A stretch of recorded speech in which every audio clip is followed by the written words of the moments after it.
Hello Burhan ভাই। মামুন মোল্লা, তোমাদের জন্য একটা সুখবর আছে। সুখবর? কি সুখবর?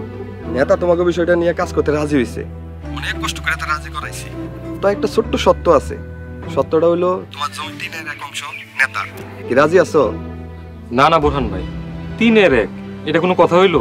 2-1 লাখ টাকা হইতো এটা মানা যায়, 3/1 এটা কোনোভাবেই সম্ভব না। এটা অযথা প্রস্তাব।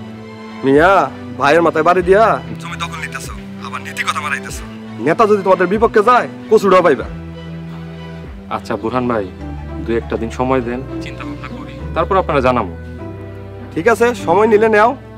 বুঝি অন্য জায়গায় চেষ্টা করবা, চেষ্টা করে কোনো লাভ নাই। না না বুরহান ভাই, অন্য কোথাও যাবো না। আর জমিটা তো আমার একার না, আমার ছোট ভাই আছে, ছোট বোন আছে, আব্বা আছে, সবার সাথে বুঝ পরামর্শ করি, তারপর আপনারা জানাবো।